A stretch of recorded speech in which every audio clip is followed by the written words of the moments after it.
Esta semana, Ricardo Araújo Pereira sente-se numa salada russa. João Miguel Tavares declara-se revoltado com a população de Pedrógão e Pedro Mexia confessa-se esfregado. Está reunido o Governo Sombra.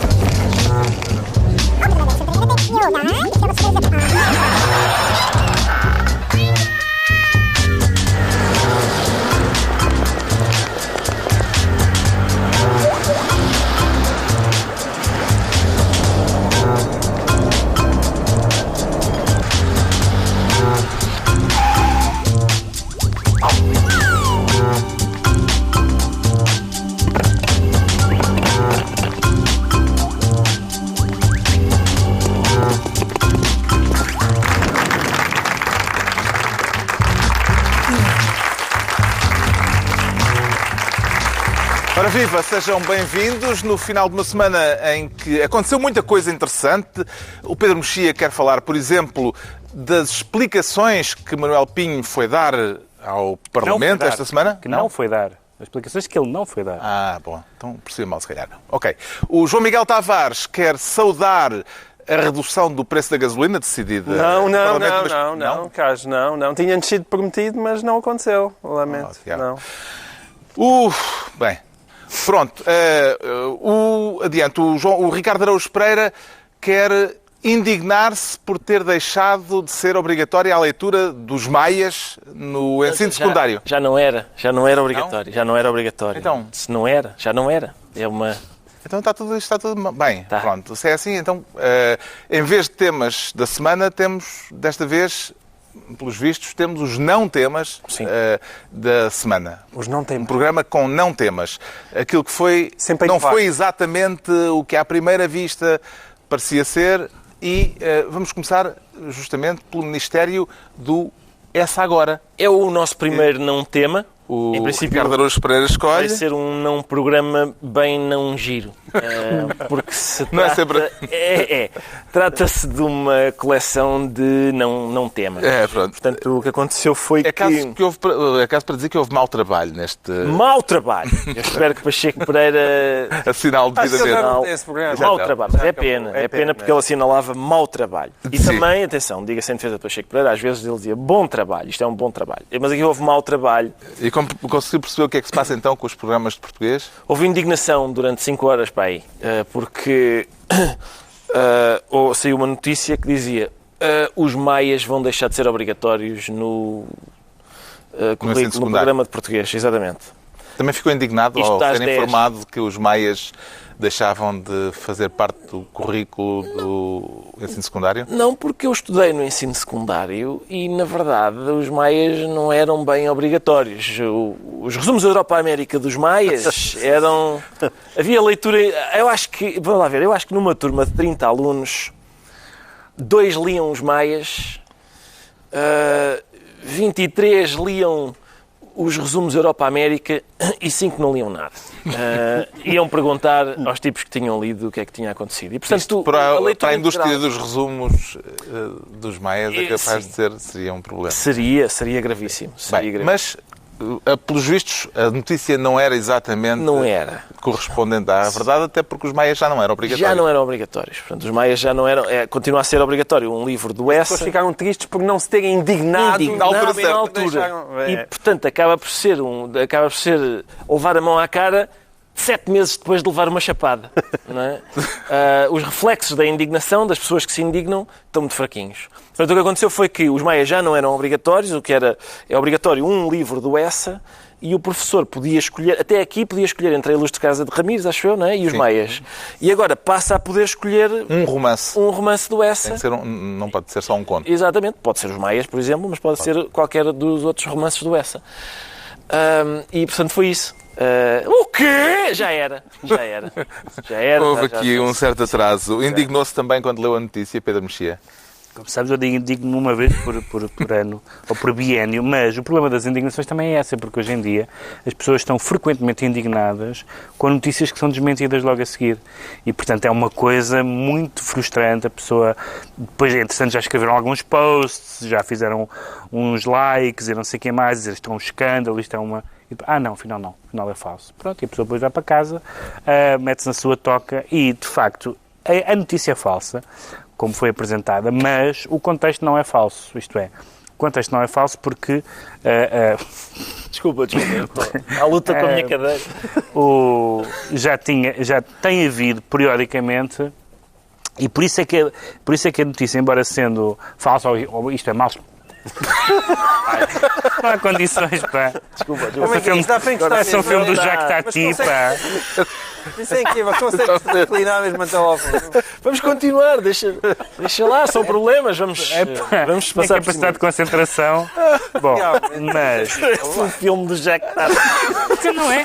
Amigo, quanto ao essa de Queiroz e tudo. Bom, mas...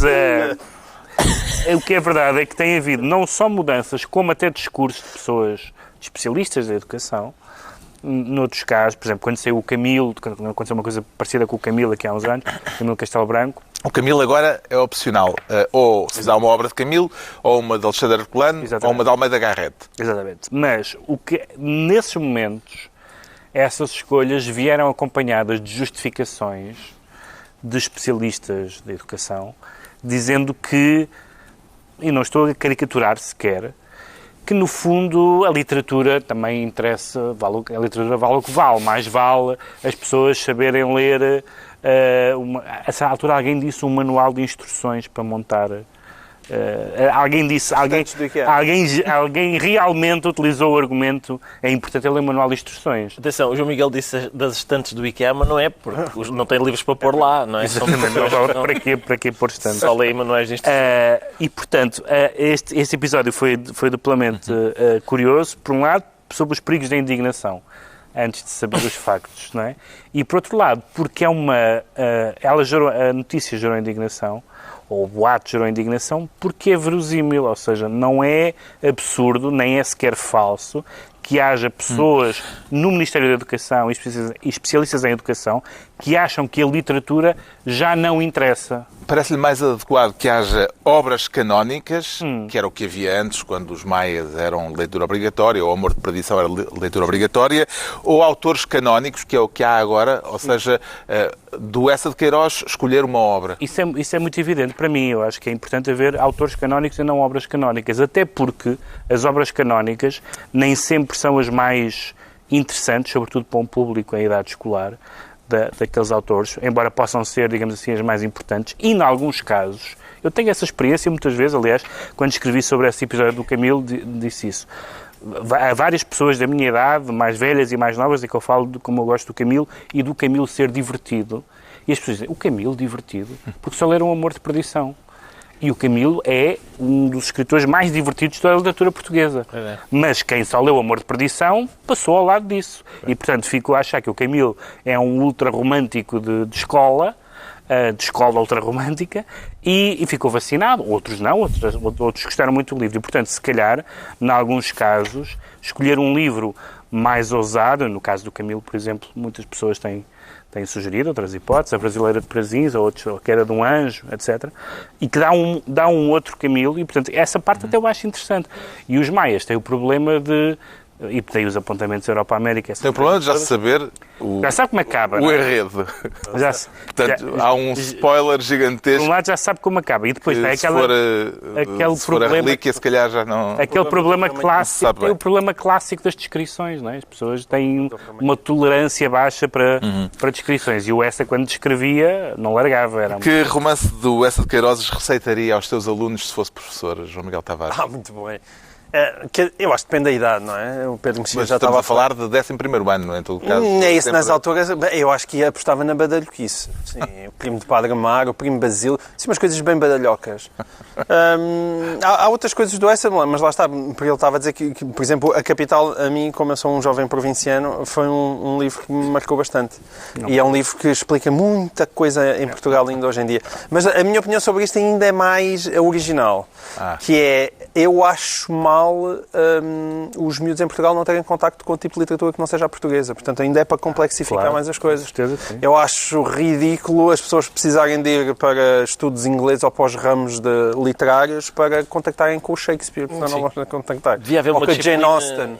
Mas devia haver uma disciplina chamada Grandes Livros. Mas antes de saltar para o Shakespeare, claramente... Mas também há Shakespeare e Shakespeare. Não é isso, mas antes de saltar para o Shakespeare, os escritores de língua portuguesa. A mim o que é imediatamente... Mas eu nem estou a falar nisso. Mas aqui o que é imediatamente mais chocante é o Machado de Assis. Como é que é possível alguém estudar a literatura de língua portuguesa e não estudar o Machado de Assis? Que é talvez o maior escritor de língua portuguesa, de ficcionista, pelo menos. Mas e depois, ainda há outra questão, e eu sou muito a favor da liberdade, mas muitas vezes... Não, atenção, eu sou mesmo... Essa necessidade de parentes foi um pouco inquietante. Eu, por exemplo, tenho a sensação, a minha filha mais velha tem neste momento 14 anos e, portanto, está aí para o 9º ano. E a sensação que eu tenho ao longo da sua vida escolar é que estão a tentar que ela leia as obras completas de Sofia de Melbrenner. E se alguém tem o azar de não gostar nem da Menina do Mar ou do Cavaleiro da Dinamarca, quer dizer, aquilo não faz sentido. Não faz sentido. É uma opção por determinar... vários sim, está sempre, anos de exatamente, escolaridade. Está sempre com a Sofia de Melbrenner e ela não aprecia particularmente. Lá está, gosta mais de Jane Austen de Sofia Melbrenner. E é uma pena ela não poder... Claro que ela pode, ler por ela. Mas é uma pena os outros colegas não poderem aceder a um tipo de literatura universal, porque o mundo já é hoje ainda muito lato. Não acho sequer que devamos estar cingidos à literatura portuguesa. Entregamos ao Ricardo Araújo Pereira a pasta de Ministro do Essa Agora, bonito trocadilho, e agora o Pedro Mexia quer ser Ministro do... Olha, a que é que se deve o espanto, Pedro Mexia? Sim, é um espanto de quem não pode estar espantado. Também é um não tema este? É um absoluto não tema, porque na verdade, este tema, pode ser aqui repescado várias vezes, de mês a mês quase, mas é um excelente. E é simplesmente acrescentar a cronologia, não há mais nada a dizer. E os episódios, sim. Todos os meses, digamos assim, há uma nova declaração, há uma nova etapa. Não sabemos qual é o tema, ou qual é o não tema. Mas eu vou já dizer o não tema. O não tema é o Ministro da Defesa que nós temos e o caso Tancos. Porque a cronologia, a sucessão dos eventos é divertidíssima. Só não é divertidíssima porque são armas, e porque é o exército, e porque é a soberania nacional. E que tudo isso. Fazem estragos. Mas, primeira reação, no limite pode não ter havido nenhum roubo. Primeira reação. Segundo, grande recuperação de armas, a maior de sempre em Portugal. Terceira, olha, parece que vieram umas armas a mais. A quarta, que foi esta agora, semana. Enquadra, por favor. Soube-se por uma notícia do Expresso que, afinal, ainda há explosivos desaparecidos. Portanto, não tinham vindo a mais, afinal, ainda faltam uns quantos,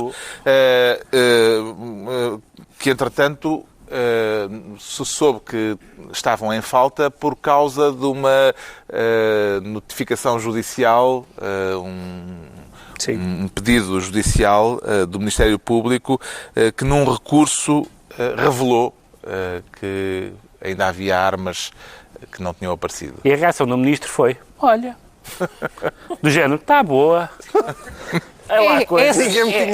Em qualquer fase deste processo do Tancos, o Ministro da Defesa Nacional responde, está boa, olha, isto é realmente curioso. Não é possível. Há qualquer coisa de muito bizarro ver um ministro que nas várias fases, nas várias teses, e houve muias teses... Mas aqui a responsabilidade do ministro ou da tutela militar, das chefias militares? Eu não estou a tirar as responsabilidades de outras... Aliás, o ministro sempre as enxutou para as chefias militares. Eu não estou a tirar as responsabilidades de quem tem, mas não é possível que um caso que foi nesta natureza muito grave, nesta circunstância muito grave, e que tem várias fases, várias explicações, e em todas elas o Ministro não sabe, dá explicações que volta atrás, que não fazem sentido, não está à par, diz que não é com ele, está tudo bem, afinal não está. E eu não percebo, quer dizer, não é ser Ministro da Defesa não é uma responsabilidade qualquer, é um assunto bastante melindroso. E eu fico espantado, é porque nem sequer, basicamente é isso que eu estava a dizer há bocado, basta só fazer esta cronologia. As várias declarações do Ministro, sempre surpreendido, sempre ao leste, sempre sem ter aquela coisa básica de qualquer Ministro, que é, mesmo que não tenha responsabilidade direta, é o Ministro da tutela e, portanto, supostamente é ele o responsável, supostamente ele tem informações que as outras pessoas não têm, supostamente ele não descobre as coisas pelos jornais. Quem é que está em causa nesta história, João Miguel Tavares? É a tutela militar, as chefias militares ou a tutela política? Eu voto numa tripla. Não, esses dois, ainda acrescento mais um, neste caso que é o Marcelo Rebelo de Sousa, o Presidente da República. Não é que ele não tenha estado bem em insistir e dizer que gostava de apurar responsabilidades. Mas ele é o Comandante Supremo, é isso? Não, e já disse isso 7 vezes. Quer dizer, 7 estou a exagerar, mas pelo menos tantas quanto as várias etapas, porque vocês contaram 4, mas eu pelo menos conto 5. Porque foi a versão curta. Não, exato. Primeiro foi desapareceram, não desapareceram, voltaram a mais, com brinde, voltaram a menos. Exato. E a próxima não sei, são bisnagas. É a próxima, eram bisnagas, não faço ideia. Não, houve essa fase, foi roubaram, mas não prestavam. Sim, pois é, também houve essa fase. Roubaram, mas já tinha tudo passado o prazo de validade, até nos fizeram um favor, que aquilo ia para a barra. Aquilo também é maravilhoso. Também houve essa. Não sei se isto fosse uma série televisiva, de que género seria, Ricardo Araújo Pereira? Policial? Quer dizer, uma comédia? Um drama? Tu podes... Isto para ti é concorrência desleal.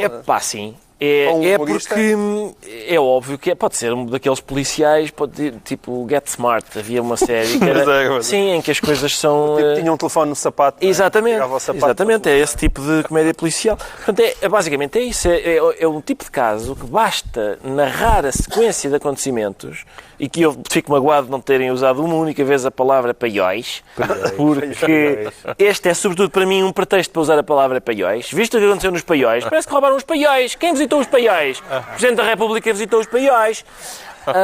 Para mim, é um dos grandes méritos deste caso, é a gente poder dizer a palavra paióis. Agora, de facto, outros países têm mistérios, não é? E há mistérios no mundo. Por exemplo, o Triângulo das Bermudas, não é? Desaparece um avião, às vezes desaparece um avião, ou uma vez desapareceu um avião, não sei. E desapareceu, nunca mais. Exato. Qual é a vantagem disso? Se o Triângulo fosse aqui,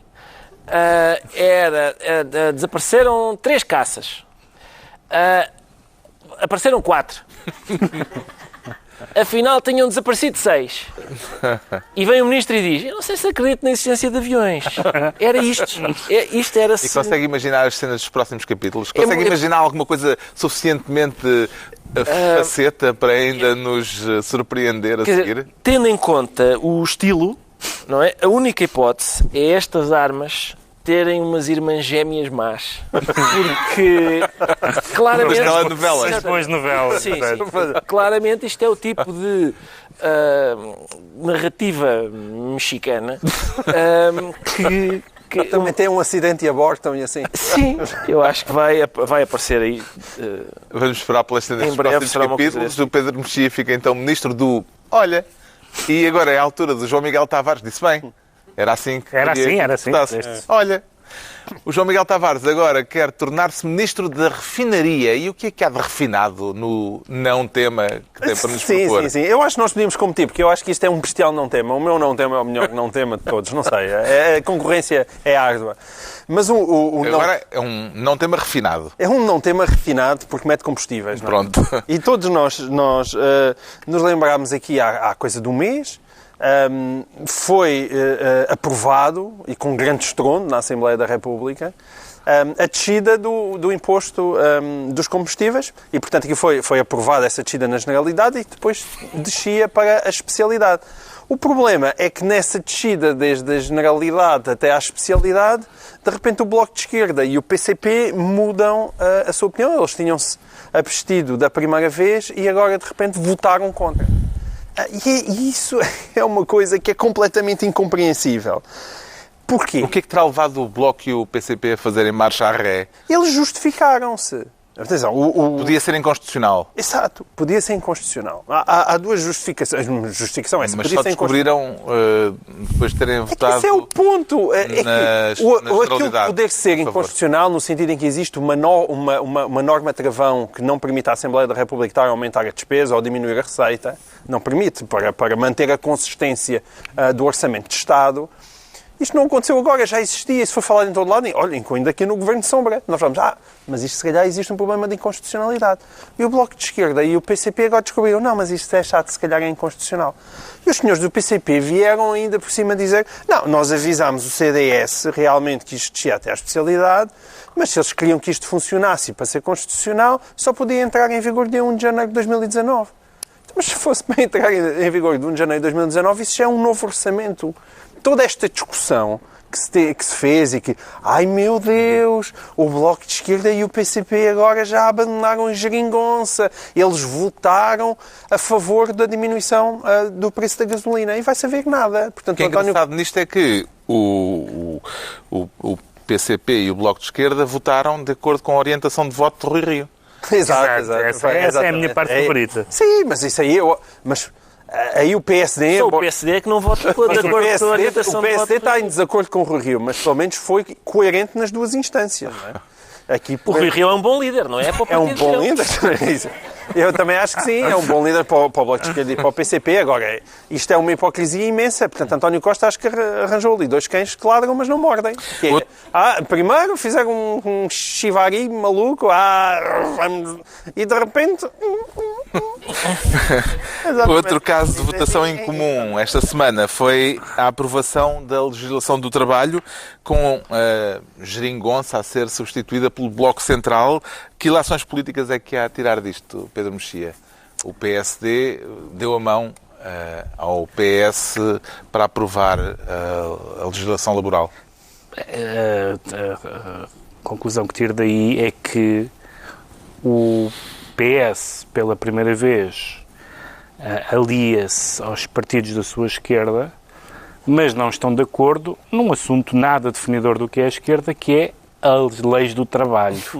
Portanto, basicamente, o Jerónimo de Sousa dizia isto é o fundamental de ser de esquerda. E eu, num certo sentido, concordo com ele, embora não tenha, evidentemente, as mesmas opiniões dele. Mas é verdade que as posições sobre o mundo do trabalho são algumas das definições mais fortes da esquerda, pelo menos da esquerda clássica, antes dos temas do século XXI, mas eram esses.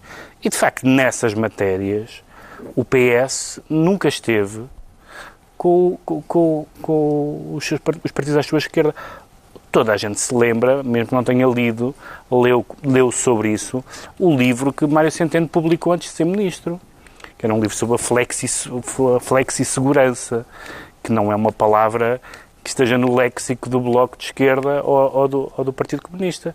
E, portanto, basicamente o PS, nessas matérias, não tem um historial à esquerda no sentido em que os dois parceiros usam a palavra. Não tem, é um facto que não tem. E eles têm razão em dizer que não tem. É muito estranho que o muro tenha caído, para usar a famosa expressão de António Costa, é muito estranho que tenha caído e depois está no mesmo sítio. Está no mesmo sítio. Nessas matérias está. Onde é que não está no mesmo sítio? Não estava no mesmo sítio porque entenderam-se o suficiente para reverter várias medidas da direita. Mas quando se trata de não simplesmente desfazer o que estava feito, coisa para a qual tinham toda a legitimidade, diga-se de passagem, mas de fazer alguma coisa, e de uma coisa que é duradoura e que é para mais do que a legislatura, aí o PS pensa e diz, não, prefiro o outro senhor. Uhum. E é sempre assim, tem sido sempre assim. E o Partido Comunista, em particular, que tem mais anos disto, há 40 anos que diz que é assim, e tem razão. Eu acho que ainda bem que isso é assim, mas o Partido Comunista há 40 anos que diz o PS, quando tem que escolher entre a esquerda e a direita, escolhe a direita. E agora vai à esquerda e vira à direita. Vai à Assembleia, uma legislação de trabalho, e é isso que acontece. Como é assim que acontece na legislação europeia, nas matérias europeias, como é assim que acontece nas questões internacionais, de defesa, etc. Porque será que os partidos à esquerda e à direita do PS se revezam para não deixarem que os socialistas percam nenhuma votação importante, Ricardo Araújo Pereira? Ambas as margens parecem estar em pânico com medo uma da outra. Com medo, quer dizer, a repugnância que têm uma da outra é tanta que dizem anda lá, PS, anda lá, que é para a pérfida direita não ganhar isto. E os outros anda, PS, anda lá, que é por causa dos comunistas, que eles comem criancinhas e tal. E é assim, deve ser eu não sei como é que o Costa conseguiu, mas, de facto, criou-se este ambiente em que, quer de um lado, quer do outro, a única saída é dar a mão ao PS para derrotar o outro lado. E essa é a grande vitória do PS. É, exatamente. A questão por exemplo, a questão dos combustíveis, há bocado estávamos a falar, e aquilo, mais uma vez, eu acho que deve haver poucos consensos a nível nacional, mas o de que os combustíveis são demasiado caros é capaz de reunir consenso da esquerda à direita. E a hipótese dos combustíveis baixarem e depois afinal não baixam, começa a parecer-se muito com aquela brincadeira que a gente faz aos bebés com a fralda. O Vítor não está cá, tá. Mas o combustível vai baixar. Isso é que não vai. Constantemente. Agora não é o Vítor, agora é o Mário. Agora é o Mário. O Vítor era no tempo do outro. Sim. E é isso. A gasolina vai baixar. Não vai não. E a gente ri-se. O João Miguel Tavares fica assim Ministro da Refinaria. Estão entregues as pastas ministeriais por esta semana. Agora o Pedro Mexia sente-se esfregado. Não sei se queremos saber pormenores, Pedro Mexia. Querem, porque é sobre temas públicos. É bom que tenha uma boa justificação sobre esse estado de espírito que possa ser tornada pública. Estou a citar sem se tornar embaraçosa. A comparação prestigiante que Manuel Pinho fez no Parlamento. A esfrega tem a ver com a frase de Manuel Pinho, do ex-ministro Manuel Pinho no Parlamento esta semana. Posso dizer a frase? Mas primeiro dizer porque é que ele lá foi. Pronto. Ele foi lá para dar explicações sobre vários casos que o afetam diretamente. Ele disse que havia assuntos dos quais não falava. O Parlamento, mal no meu entender, aceitou. E já vamos falar sobre isso. Mas fizeram-lhe perguntas à mesma sobre isso. E ele deu a resposta. Eu quando convido alguém para ver o futebol em minha casa, também é uma comparação que tem que se lhe diga, se calhar, quando convido alguém para ver o futebol em minha casa, não o ponho a esfregar o chão a seguir. Pronto. E essa frase... Tipo de coisa é que ele faz quando se vê futebol. Mas em minha casa não é preciso esfregar o chão a seguir. Então, será que eles... Para os termossos e não sei o quê. Tiram termossos para os... É para o termoço, claramente. Bom, há duas coisas aqui, bizarras. A comparação, os termos da comparação são ir ao Parlamento, ver o futebol em casa. Sim. Ir ao Parlamento, falar de energia e mostrar PowerPoints. Corresponde a ver o futebol em casa. Exatamente. Esfregar o chão corresponde a responder às perguntas que são feitas. Coisas que há a dizer. Ele receber dinheiro no ordenado do BES enquanto era ministro. Sendo o Parlamento um órgão de soberania que tem comissões onde se investigam, não do ponto de vista judicial, mas do ponto de vista político, certo tipo de acusações, e as acusações que fazem Manuel Pinho são graves. Receber um salário enquanto é ministro numa offshore é uma acusação grave, a maneira como foi dar aulas em Colômbia é uma acusação grave, e ele não tem tido respostas para isso, diz que responderá a seu tempo, etc. E que é muito fácil ajudar. E tem direito a fazê-lo do ponto de vista judicial. Agora, há duas coisas. Primeiro é a comparação. O que ele está a dizer é: se é para não dizer nada, venho aqui com gosto. Se é para dizer coisas, não me convidem. Mas era de exigir que ele falasse, tendo avisado previamente que não falaria. Não é. Essas coisas que são matéria verdadeiramente há duas coisas diferentes. Relevante em análise. Eu acho que os deputados não se deviam autolimitar naquilo que perguntam. Aliás, alguns não se autolimitaram. Acho que as pessoas podem se autolimitar naquilo que querem responder. E ele tem direito a isso. Não podem obrigar a que ele responda. Mas podem obrigá-lo a ser cordato com o Parlamento, a dar respostas aos deputados que não sejam desse teor. Porque, basicamente, essa comparação e essa linguagem do esfregar é através do... E ele repetiu-a. Através dos deputados, é uma forma de desprezo por todas as pessoas, por todos os portugueses normais que leem o que apareceu nos jornais e querem saber. Então tivemos um ministro a receber dinheiro de uma empresa, numa offshore, as aulas que ele deu numa universidade americana, foi tudo um esquema montado. São perguntas normais que qualquer cidadão, meio milhão de euros, que qualquer votante quer saber e que os parlamentares estão lá para o fazer por nossa vez. Nós não podemos chamar o Manuel Pinho à nossa casa, mas o Parlamento pode fazê-lo. E, portanto, se ele não quer, a não ser para esfregar o chão, é o que tu querias dizer. A não ser que o chão seja muito sujo. Se estiver muito sujinho. Se ele não quer, não vai lá. Se ele não quer, não vai lá. Agora, ir lá para todos os efeitos, torear o Parlamento, e o torear tem algumas conotações... No caso de Manuel Pinho, se fala de Manuel isso Pinho, lembra coisas. Foi uma coisa bastante feia e que não me tranquilizou sobre as suspeitas que há sobre ele. Jura?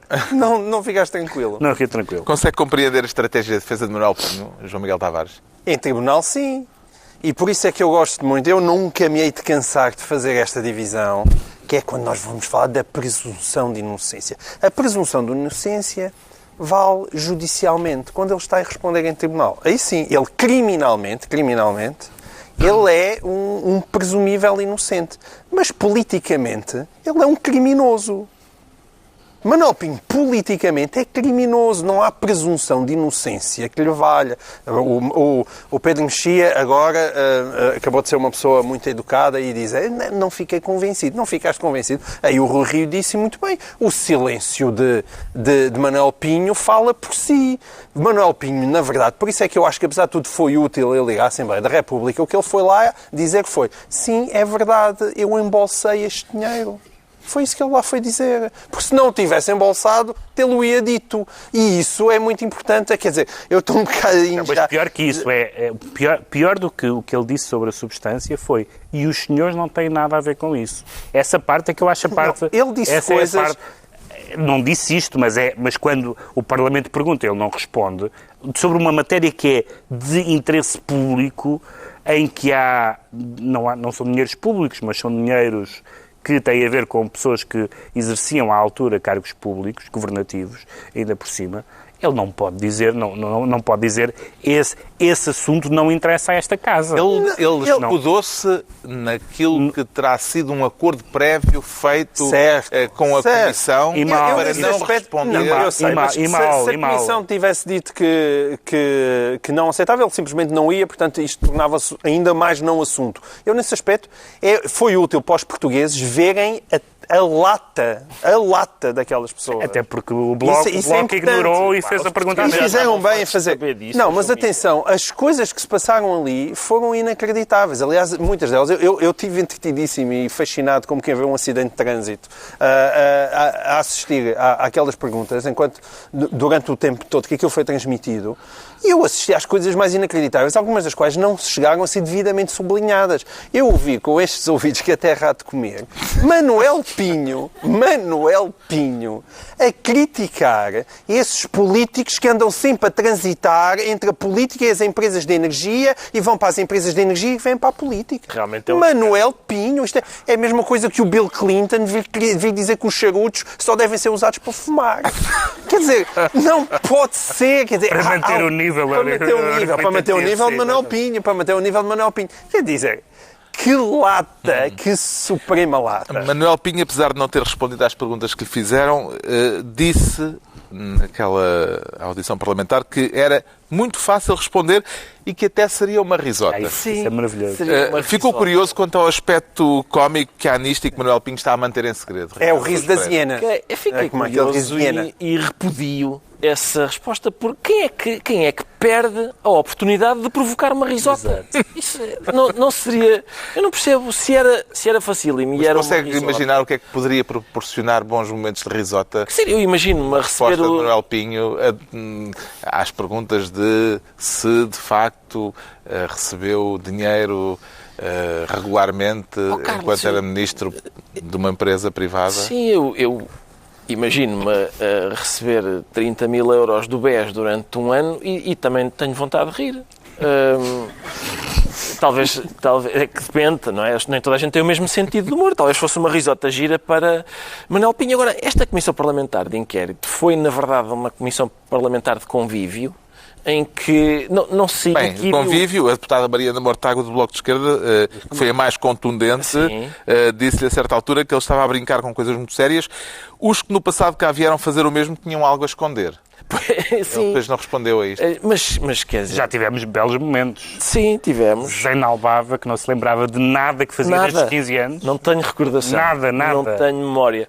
Mas o que eu temo é que a certa altura Manuel Pinho, o que fez foi uma TED Talk, digamos, sobre energia. Exato. Com bons bonecos, os gráficos estavam bons e tal. O meu receio é que aquilo pareceu-me o tipo de coisa que Manuel Pinho faz por 50 mil euros. Então até foi uma piscina. Deu uma borla ao Parlamento. Exatamente. O meu receio é que a gente ainda tenha que pagar aquilo. Já está esclarecido. Não, porque acho que já pagaste. Pagaste adiantado. Exato. Está esclarecido porque é que o Pedro Mexia diz sentir-se esfregado. Quanto ao João Miguel Tavares, declara-se revoltado. E qual é o motivo da sua revolta, João Miguel Tavares? Neste caso, a minha revolta acho que é a revolta de todos os portugueses. É caso para dizer isto é um escândalo, meus senhores? É caso para dizer que é um escândalo emblemática. É um escândalo muito transversal. Nós acabamos de falar de Manuel Pinho. Portanto, estamos a falar do campeonato dos milhares de milhões, não é? Que é o campeonato das energias, o campeonato dos milhares de milhões. E, de repente, passamos para o campeonato de Pedrógão, que realmente é o campeonato das centenas de milhares. Estamos a falar ali de 500 mil euros que podem ter ido para recuperar casas indevidamente. Por outro lado, é mais chocante pelo contexto. Mas, por outro lado, não só é mais chocante pelo contexto, como é chocante no sentido em que isto é assim, desde cá de baixo até lá acima. Contextualizando, a revista Visão denunciou casos de aproveitamento indevido das verbas para a reconstrução das casas que arderam em Pedrógão Grande no ano passado. Qual é exatamente o esquema da fraude? Não, o esquema da fraude é facílimo, aliás, e muito praticado em Portugal, nomeadamente pelos senhores deputados da nação, não é? E outras pessoas. Olha, e agora por muitos pais de estudantes estão a tentar entrar na escola e foram todos a correr mudar a morada fiscal para os filhos irem para as escolas que eles querem. Os deputados fizeram isso mesmo também, para conseguirem ter aqueles subsídios de deslocação, vivem em Lisboa e dizem que têm a casa a 300 km, portanto está tudo habituado a utilizar a morada fiscal para quê? Para basicamente... Só que aqui houve um incêndio, não é? Exatamente. Para fingir que uma segunda habitação, ou terceira, ou quarta, é a primeira habitação. E neste caso, o que é que fizeram? Eu também desconfio que propositadamente ou erradamente os próprios critérios para a reconstrução das casas foram mal aplicados e, portanto, diziam assim, as casas para terem prioridade na recuperação, a morada fiscal das pessoas tem que ser aquela, para provar que é uma primeira habitação, como é evidente, não é? Que é para serem as primeiras habitações a serem recuperadas. E então, algumas pessoas, neste caso 7, 8 pessoas, 7, 8 casas, colocaram moradas fiscais, já depois dos incêndios. Há notícias de casas que estavam completamente devolutas muito antes dos incêndios, já ninguém lá vivia há 30 anos, e inclusivamente há pessoas que vivem em França, não é? E que vieram dizer que, vivendo em França, que a primeira habitação era ali em Pedrógão e pronto, receberam 100 mil, 100 e tal mil euros para ficar com uma vivendazinha nova onde existia um pardieiro. Alegadamente, com a conivência da Câmara Municipal. De resto, o Presidente da Câmara já veio dizer, sem grandes explicações, que, no fundo, veio dizer que é tudo uma cabala, que isto foi motivado politicamente. É por isso, é por isso que este caso é impressionante. É as semelhanças entre o alto e o baixo, não é? Não é só neste tipo da questão das moradas fiscais, mas de repente, quando veio o Presidente da Câmara de Pedrógão Grande, o senhor, ele chama-se Valdemar, não é? O senhor Valdemar Nunes, penso que é assim que ele se chama, vem e parece que teve aulas de engenharia da cabala com José Sócrates. Porque ele de repente... saudades desse nome. Exato. Não, mas não sou eu, não é isto. Vocês já vão ver, não sou eu que estou a exagerar. Eu até apontei os passos. Eu acho que José Sócrates estava lá em casa, não é? O professor dele a apontar. Que foi? Primeiro, não explicou nada à visão e não deu ausência total de explicações. Professor Sócrates. Certo. A seguir, veio dizer que isto é uma afronta, uma vergonha, isto é uma afronta. Sócrates no Parque das Nações. Certo. A seguir, isto é má fé, isto se revela-se uma má fé. Sócrates. Certo. E a seguir, isto é uma peça jornalística que está comprada. Sócrates.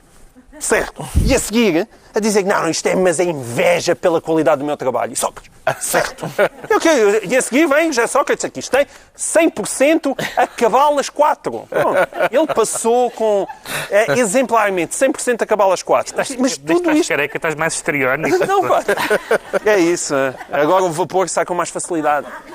A espécie de sanção ao contrário, não é? E é uma coisa... É tudo... E o que choca é isto, é perceber que pedrógãozinho ali em Pedrógão, as pessoas usam o mesmo tipo de procedimentos de quando nós estamos a falar das PTs e dos salgados e dos primeiros ministros e dos pinhos.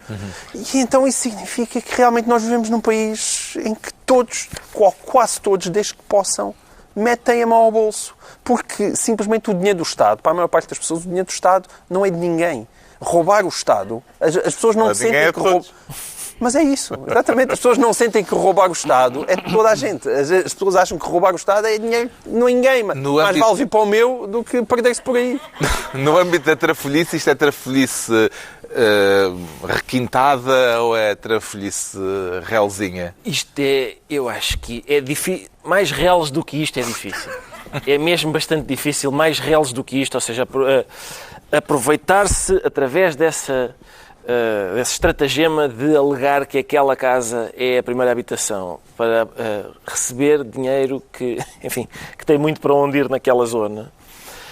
Mais reles que isto é difícil. Eu espero que haja no inferno só uma secção especial só para esta gente em que o próprio demónio diz: não, eu pessoalmente quero ir lá fazer maldades no rabo destes senhores. Uma coisa que... Com o recurso ao fogo. Provavelmente com recurso ao fogo, sim. Fazendo arder estas casas construídas. E outros utensílios. Será que temos de concluir com este caso, Pedro Mexia, que é um caso que vem justificar a existência de burocracia e de procedimentos mais pesados para verificar a legitimidade daquilo que as pessoas alegam nestas circunstâncias? Bem, talvez possa dizer isso, mas na verdade, se nós estivéssemos a ler não essa história, que realmente é uma história escabrosa, mas a história de pessoas que ainda não conseguiram ter dinheiro por causa da burocracia e o dinheiro lhes é devido, também estávamos escandalizados com isso. Eu não sei, eu li a peça da Visão, li as negações veementes e as teorias da cabala. Certamente teremos mais esclarecimentos sobre o caso nos próximos tempos. O Ministério Público abriu um inquérito. Exatamente. E, portanto, isso vai ser... casos. Isto é que é impressionante. Há tantos meses envolvidos. Nós estamos a falar de 260 casos. É imensa casa queimada. Mas, quer dizer, são 260 casas. É assim tão difícil saber quem lá vivia e quem não vivia. Os vizinhos sabem todos. Faz-me genuína confusão. Porque isto, ao mesmo tempo, mostra também a incompetência, mais uma vez, seja do Estado Central, seja das pessoas que estão ali a tratar daquilo. Não há... Ou conivência. Aquilo que foi alegado é que... Mas é que houve tanto voluntarismo e houve a sociedade civil a mexer-se. Eu que sou tão crítico, a sociedade civil não faz nada. Neste caso tentou atuar e depois vai-se ver, pumba, ainda assim, com os pés. Não, o grande problema daquilo é o contexto, porque nós, em situações muito diferentes como aquelas que o João Miguel referiu, que são tão diferentes quanto os deputados por causa dos subsídios de deslocação e os pais por causa das escolas dos filhos, e por outras razões, as pessoas fazem habilidades, vigarices, etc. Portanto, isso, nenhuma delas é em si mesma boa, algumas são graves, outras são menos graves. Mas aqui aconteceu um caso que chocou o país, uma mortandade inédita e, portanto, qualquer trafolhice nesse contexto tem uma gravidade muito maior do que teria se em vez de um incêndio tivesse sido uma coisa qualquer, umas cheias em que não morreu ninguém, ou coisa do género, só havia estragos materiais, etc. Portanto, dá uma gravidade maior, mas também dá a visão eu acho que o João Miguel tem alguma razão na visão que as pessoas têm do Estado, mas também as pessoas, a natureza humana é o que é. As pessoas, a ideia de que mesmo num estado de catástrofe, como se viu o país mobilizar-se, isso impediria moralmente certas pessoas que viesse ao de cima o pior que há na espécie, não impede. Aliás, logo na altura dos incêndios, houve várias pessoas a dizerem que havia uma correlação bastante duvidosa entre as pessoas que se diziam mais afetadas e as que eram mais. Houve montes de casos desses, até na imprensa regional ou nas rádios regionais, diziam, mas eu conheço aquela pessoa que apareceu na televisão, não lhe ardeu nada à casa. As pessoas aproveitam-se isso. Agora, aproveitar-se de habilidades fiscais ou financeiras ou não sei o quê é lana caprina. Neste contexto dos fogos é chocante. Já sabemos porque é que o João Miguel Tavares se diz revoltado. Vamos agora tentar perceber porque é que o Ricardo Araújo Pereira diz sentir-se numa salada russa. E quais são os ingredientes, Ricardo Araújo Pereira? Os ingredientes são... não sei se é Macedónia. Montenegro. Pensava que ias falar do Montenegro. Não, ia falar da Macedónia. Que é um país, mas é também uma batatas forma de saladas. ervilhas. Pensava que te ias referir Os cozinheiros são Putin e Trump. São Trump Putin a e Montenegro. Trump, exatamente. E... Um cozinha e o outro serve. Sim. Mais uma vez, isto podia entrar na lista de não temas que fizemos no início. Certo. Porque Trump disse uma coisa e depois disse que não tinha dito uma coisa e depois disse o que é que de facto queria dizer. Estamos a falar dos desenvolvimentos. Naquele momento em que ele diz, uma espécie de dupla negativa. Exatamente. Estamos a falar dos desenvolvimentos na sequência da cimeira entre o presidente americano e o presidente russo em Helsínquia, no princípio da semana. Qual é a versão, dentre as várias versões de Trump, que lhe parece mais credível? Eu acho que é aquela em que ele depois corrigiu e leu atentamente num papel, escrito provavelmente por uma equipa de pessoas, para que ele não voltasse a meter a pata na poça. Mas ele depois levantou os olhos do levantou papel. os olhos e as pessoas devem ter feito, pronto, lá vai ele. Até a luz foi abaixo. Agora vai improvisar, sim. Até a luz. Mas portanto, mais uma vez, a cronologia dos acontecimentos é Trump, ao lado de Putin, diz: a Rússia não é suspeita de ter interferido com as eleições americanas, nem vejo porque é que seria. E depois ele disse: o que eu queria dizer é ligeiramente diferente, é na verdade o contrário. Eu queria dizer, a Rússia não é suspeita, nem vejo porque é que não seria. E portanto, e depois a seguir disse... Todo o contexto em que a frase inicial foi dita desmente completamente essa, sim. E depois ele leu atentamente um papel escrito claramente por alguém que sabia o que é que ele queria dizer naquele momento e disse o contrário. E por isso é sempre uma satisfação ver... Antigamente chamava-se o líder do mundo livre, o cargo mais importante do planeta, e é um sossego saber que está entregue a este chimpanzé. As acusações a Trump de traição, depois do que ele disse ao lado de Putin, que percorreram a América, ele, ao lado de Putin, já foi dito, ele desautorizou uma instituição americana, os serviços secretos, deu credibilidade a uma potência estrangeira, foi muito acusado logo a seguir de traição, não só por democratas, mas também por alguns republicanos. São acusações que atingem, de facto, o Presidente dos Estados Unidos ou continuam a ser um assunto para elites, Pedro Mexia? Não são em nenhum sentido um assunto para elites por duas razões. Para os americanos, desde logo, não são um assunto para elites porque os americanos são patriotas. E é inédito isto que acontece. É inédito ver, aliás, há aquela capa da Time em que o Putin se transforma no Trump e o Trump se transforma no Putin. É inédito ver o Presidente dos Estados Unidos como um cachorrinho do Trump, do Putin, que estava quase, a cara dele era do género, não esperava que fosse tão fácil isto, ele estava quase surpreendido. E depois o Trump diz o seguinte, isto ele disse que era uma cabala para destruir estes acordos que nós fizemos em Helsínquia, que ninguém sabe quais são. Portanto, eles não tinham uma agenda pública. A reunião, aliás, foi feita sem testemunhas. Portanto, não sabe, não havia assessores, não havia... o que é que eles falaram. Portanto, do ponto de vista diplomático, da segurança do mundo, a ele dizer que não sabe se os Estados Unidos têm ou não que defender os outros membros da NATO e depois voltar atrás, como já voltou atrás, atacar numa entrevista a Theresa May e depois aparecer sorridente ao lado dela numa conferência de imprensa no mesmo dia, a dizer que a União Europeia é um dos inimigos dos Estados Unidos e depois dizer que não é bem isso. E eu acho que o grande problema de Trump sempre foi o mesmo, é que ele não tem a menor capacidade, nem digo intelectual, de personalidade. Ele diz as coisas totalmente à toa, para o que está virado. A quantidade de assuntos importantes como são estes, em que ele disse uma coisa e o seu contrário, ou disse o contrário quando percebeu que meteu a pata na poça, mas desta vez foi de uma forma gigantesca e vimos desde o Paul Ryan ao John McCain, a várias pessoas importantes do Partido Republicano a dizer não, esta é uma linha que não é possível ultrapassar. Parece-lhe que esta atitude, aquilo que aconteceu em Helsínquia com Trump, legitima a ideia que tem circulado de que Putin terá uma carta secreta na manga para chantagear o presidente norte-americano, João Miguel Tavares? Não faço ideia, não sei. Não sei se é geopolítica ou geodependência, há muitas teorias. Isto é a primeira vez que um comentador à frente de uma câmara de televisão lhe dizem, o que é que acha? Não sei. Pelo amor de Deus, não sabes, inventas, pá. Não, eu vou já...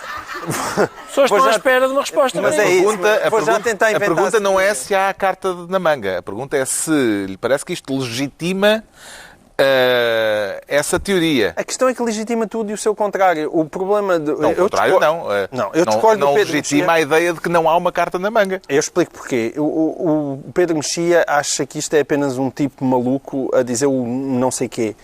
Mas a verdade é que isto, tendo em conta que a política americana está brutalmente polarizada, o ele dizer o tudo e o seu contrário faz com que quem gosta de Trump pode ir buscar o seu contrário. Quem não gosta de Trump vai buscar o tudo. Mas aquilo serve para agradar a muitas áreas. E, por exemplo, eu acho que o Trump neste caso teria um problema, não é? Porque não parece que a sua base de apoio goste muito desta espécie de bromance com o Putin, mas agora vai dizer, mas essa base agora vai dizer, não, mas esperem lá, mas a base de apoio fanatizada dele vai dizer, não, mas ele já retificou, ele na televisão, claro que aquilo é mentira, mas fez uma carreira, fez uma candidatura e está a fazer uma presidência baseado no não explico nada, não retrato nada. Não há cá cedências. Ele disse várias vezes disse que não volto nada atrás. Mas isso eu tenho dúvidas que ele não tenha. O meu medo... E agora estava ali agarrado ao papelinho a ver se não se enganava. Foi um espetáculo deplorável. O meu medo no Trump é que as pessoas acham que não há agenda. O meu medo é que haja agenda. E que isto corresponda a uma visão... Bem, vamos ver, a retirada da Síria, por exemplo. E que isto corresponda a uma visão do Ocidente versus Oriente e ele achar que o Putin faz parte desse Ocidente. E de querer ver um Ocidente com alguns países fortes, autocratas, como ele só não é nos Estados Unidos da América porque não pode, porque é evidente que qualquer pessoa olha para o Trump e percebe que não está ali um democrata, não é? Ele certamente gostaria de ter a sua própria Rússia, como tem o Putin, que é que os Estados Unidos felizmente não são a Rússia. Mas isso corresponder... Kim Jong-il, claro, exatamente, eles levantam-se todos. Eu também gostava que me acontecesse. Pior do que o Trump não ter estratégia é o Trump ter uma estratégia. À altura dos decretos, o Pedro Mexia decreta é de todos. É de todos, porque uma das razões, na verdade a única razão forte para alguém nos conflitos do Médio Oriente ter mais simpatia por Israel do que pelos seus vizinhos, do ponto de vista político, é o facto de Israel ser uma democracia. Bom, Israel é uma democracia com defeitos e com limitações, mas é uma democracia. Israel deu nas últimas semanas, passos muito sérios, muito graves para a limitação do conceito do que é uma democracia, ao estabelecer, por uma votação bastante renhida no Parlamento. Israel não tem uma Constituição escrita, mas esta legislação acaba por ter valor constitucional, ao estabelecer que Israel é o Estado-nação do povo judeu. Ora bem, evidentemente que historicamente nós sabemos como é que nasceu Israel e foi para esse efeito. Agora, 20% dos israelitas são árabes. Israelitas. São árabes. E são cidadãos de pleno direito. Não é possível numa democracia dizer a esses 20% dos seus cidadãos, desculpem lá, mas vocês são cidadãos de segunda. Isto é para judeus. E percebe-se perfeitamente as razões históricas, percebe-se até certo ponto os receios demográficos, mas um Estado democrático não pode declarar a sua base étnica desta forma como esta lei foi votada, e eu acho que as pessoas, evidentemente os inimigos de Israel por maioria de razão, mas os amigos de Israel também devem estar tristes com esta decisão. O Ricardo Araújo Pereira decreta chiu. Chiu, porque Por acaso eu tinha pensado num decreto antes que era, não sei se viram na final do Campeonato do Mundo, eu acho que o momento alto é no fim, quando eles estão a dar as medalhas e começa a cair aquela chuvada. E só há um chapéu de chuva. E há um segurança com um chapéu de chuva em cima do Putin e o resto está tudo encharcado, os outros, toda a gente, inclusivamente o chapéu está a fazer goteira para cima do Presidente da França. Está a chover especialmente mais em cima do da França, que o chapéu do Putin está a tirar tudo para lá. Mas depois acabei por que está chiu, porque, mais uma vez, é sempre aquece o coração este tipo de história, que é Rui Maria Pego, um profissional de rádio e, enfim, não sei qual é comunicador que se diz, não sei o que é. Bom, não interessa. Escreveu um texto denunciando algumas situações cotidianas de homofobia. Escreveu no Observador e depois teve a ousadia de fazer link ao que é para o Instagram, ao que é. E o que é que acontece? Portanto, ele estava a denunciar discurso de ódio, houve alguém que achou, ou fingiu achar, que aquilo era discurso de ódio, que a denúncia do discurso de ódio era discurso de ódio, e o Instagram concordou e apagou-lhe aquilo. Portanto, acho que estamos todos mais ricos no mundo por causa desta... Acho que ficámos todos mais ricos com esta... O João Miguel Tavares declara separação de poderes. Sim, eu declaro separação de poderes. E estes poderes aqui... Momento Montesquieu. Sim, e bem falta faz em Portugal. Acho que devíamos acabar a citá-lo no final de todos os programas. Eu fiquei muito espantado com uma notícia que li esta sexta-feira. Eu, aliás, ainda quero investigar isto melhor. Que dizia simplesmente que Bruno Carvalho tinha ido à Assembleia da República e tinha sido acolhido com grande receptividade pelo núcleo dos deputados sportinguistas na Assembleia da República. Deve ser ignorância minha, não fazia ideia que existisse um núcleo de deputados sportinguistas e nem sequer consigo perceber como é que pode haver. E parece que Bruno Carvalho não era o primeiro a ir lá, já tinham lá ido mais dois candidatos. É até relativamente tradicional. Haver uns almoçareques e uns jantareques. Com o presidente do Benfica e do Porto pelos deputados afetos. E bem prestigiantes. Exatamente. Mas eu convinha que os senhores deputados, primeiro, eu espero que se aquilo é no tempo de trabalho deles, estamos nós a pagar para eles ouvirem Bruno Carvalho. Eu gosto das pessoas que quando dizem pagar fazem os gestos. É uma coisa que me chateia, desculpem lá, chateia-me que a gente esteja a pagar para ouvir a candidatura de Bruno Carvalho. Aliás, que nem sequer deve ser candidato. Mas eu pergunto-me, será que os deputados veem televisão, leem jornais, sabem o que é que se está a passar no mundo de futebol, perceberam o que é que se passou no Sporting? Núcleo sportinguista de deputados a apanharem visitas de candidatos ao Sporting? A separação de poderes, o futebol tem que ficar fora da política. Já toda a gente percebeu o que é o futebol português. Levá-lo para dentro do Parlamento quer dizer, enfim, está ali em concorrência com o Manel Pinho. Entre Manel Pinho, a audição Manel Pinho, esta visita de Bruno Carvalho. Eu gostava que prestigiassem o Parlamento, sei lá. E está assim concluída mais uma reunião semanal, de 2 a 8 dias, à mesma hora. Novo Governo Sombra, Pedro Mexia, João Miguel Tavares e Ricardo Araújo Pereira.